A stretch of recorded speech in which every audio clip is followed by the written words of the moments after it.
ज्येष्ठ मास शुक्ल पक्ष की जो एकादशी हो उसका वर्णन कीजिए।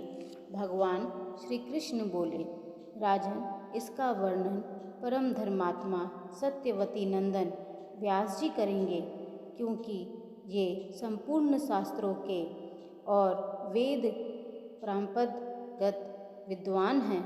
अब व्यास जी कहने लगे, दोनों ही पक्षों की एकादशी को भोजन ना करें। द्वादशी को स्नान आदि से पवित्र हो फूलों से भगवान केशव की पूजा करके नित्य कर्म समाप्त होने के पश्चात पहले ब्राह्मणों को भोजन देकर अंत में स्वयं भोजन करें। राजन, जनना शौच और मरना शौच में भी एकादशी को भोजन नहीं करना चाहिए। यह सुनकर भीमसेन बोले, परम बुद्धिमान पितामह, मेरी उत्तम बात सुनिए। राजा युधिष्ठिर, माता कुंती, द्रौपदी, अर्जुन, नकुल और सहदेव ये एकादशी को कभी भोजन नहीं करते तथा मुझसे भी हमेशा यही कहते हैं कि भीमसेन, तुम भी एकादशी को ना खाया करो, किंतु मैं इन लोगों से यही कह दिया करता हूँ कि मुझसे भूख नहीं सही जाएगी। व्यास जी ने कहा, यदि तुम्हें स्वर्ग लोक की प्राप्ति अभीष्ट है और नरक को दूषित समझते हो तो तुम दोनों पक्षों की एकादशी को भोजन ना करो। भीमसेन बोले, महाबुद्धिमान पितामह, मैं आपके सामने सच्ची बात कहता हूँ। एक बार भोजन करके भी मुझसे व्रत नहीं किया जा सकता, फिर उपवास करके तो मैं रह ही नहीं सकता। मेरे उदर में विक्र नामक अग्नि सदा प्रज्वलित रहती है, अतः जब मैं बहुत अधिक खाता हूँ तभी यह शांत होती है। इसलिए महामुने, मैं वर्ष भर में केवल एक ही उपवास कर सकता हूँ, जिससे स्वर्ग की प्राप्ति सुलभ हो तथा जिसके करने से कल्याण का भागी हो सकूं। ऐसा करके एक व्रत निश्चय करके बताइए, मैं उसका यथोचित रूप से पालन करूँगा। व्यास जी ने कहा, भीम, ज्येष्ठ मास में सूर्य वृष राशि पर हो या मिथुन राशि पर शुक्ल पक्ष में जो एकादशी हो उसका यत्नपूर्वक निर्जल व्रत करो। केवल कुल्ला या आचमन करने के लिए मुख में जल डाल सकते हो, उसको छोड़कर और किसी प्रकार का जल विद्वान पुरुष मुख में ना डालें, अन्यथा व्रत भंग हो जाता है। एकादशी को सूर्य उदय से लेकर दूसरे दिन के सूर्य उदय तक मनुष्य जल का त्याग करे तो यह व्रत पूर्ण होता है। तदंतर द्वादशी को निर्मल प्रभात काल में स्नान करके ब्राह्मणों को विधि पूर्वक जल और सुवर्ण का दान करें। इस प्रकार जब कार्य पूरा करके जितेंद्रिय पुरुष महाब्राह्मणों साथ भोजन करें, वर्ष भर में जितनी एकादशियाँ होती हैं उन सब का फल निर्जला एकादशी के सेवन से मनुष्य प्राप्त कर लेता है। इसमें तनिक भी संदेह नहीं। शंख, चक्र और गदा धारण करने वाले भगवान केशव ने मुझसे कहा कि यदि मानव सबको छोड़कर एकमात्र मेरी शरण में आ जाए और एकादशी को निराहार रहे तो वह सब पापों से छूट जाता है। एकादशी व्रत करने वाले पुरुष के पास विशाल काय, विकराल आकृति और काले रंग वाले दंडपाश धारी भयंकर यमदूत नहीं जाते। अंतकाल में पीताम्बरी धारण, सौम्य स्वभाव वाले, हाथ में सुदर्शन धारण करने वाले और मन के समान वेगशाली विष्णुदूत आकर इस वैष्णव पुरुष को भगवान विष्णु के धाम में ले जाते हैं। अतः निर्जला एकादशी को पूर्ण यत्न करके उपवास करना चाहिए।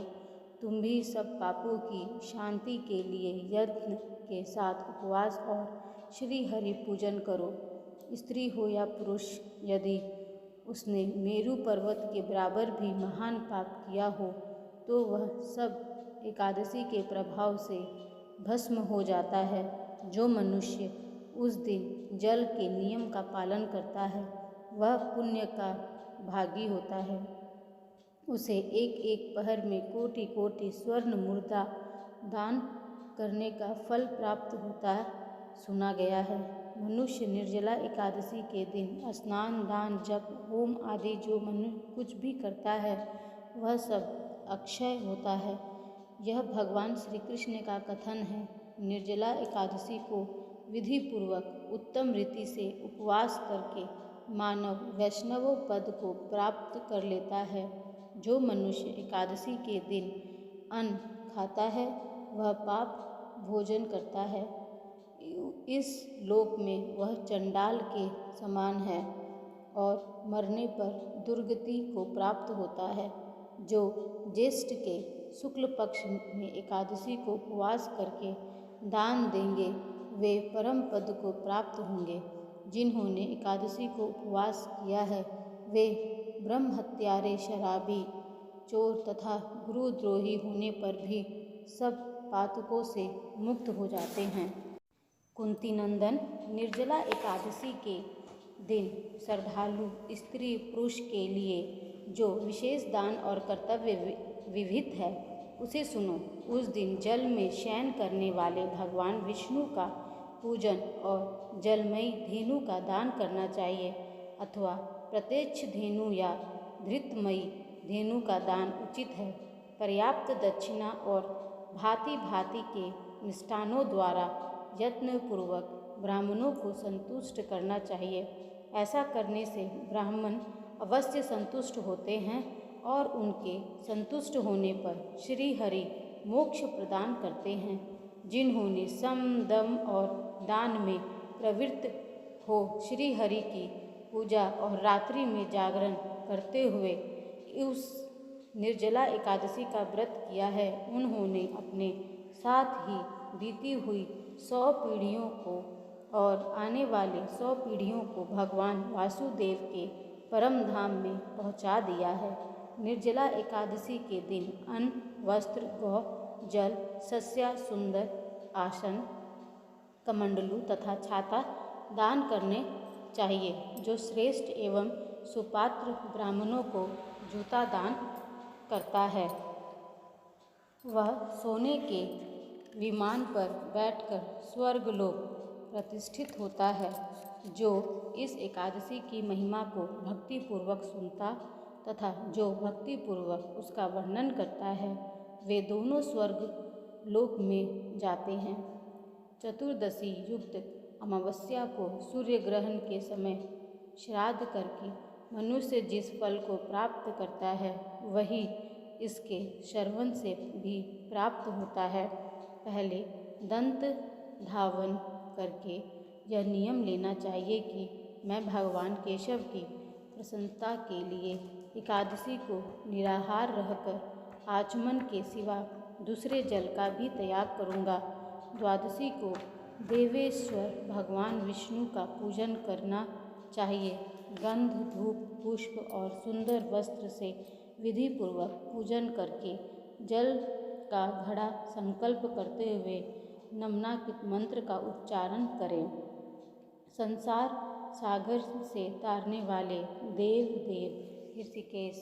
ऋषिकेश इस जल के घड़े का दान करने से आप मुझे परम गति की प्राप्ति कराइए। भीमसेन, ज्येष्ठ मास में शुक्ल पक्ष की जो शुभ एकादशी होती है उसका निर्जल व्रत करना चाहिए तथा उस दिन श्रेष्ठ ब्राह्मणों को शक्कर के साथ जल के घड़े दान करने चाहिए। ऐसा करने से मनुष्य भगवान विष्णु के समीप पहुंचकर आनंद का अनुभव करता है। तत्पश्चात द्वादशी को ब्राह्मण भोजन कराने के बाद स्वयं भोजन करें। जो इस प्रकार पूर्ण रूप से पाप नाशनी की एकादशी का व्रत करता है वह सब पापों से मुक्त हो अन्यायमय पदों को प्राप्त होता है। यह सुनकर भीमसेन ने भी इस शुभ एकादशी का व्रत आरंभ कर दिया। तब से यह लोक में पांडव द्वादशी के नाम से विख्यात हुई है।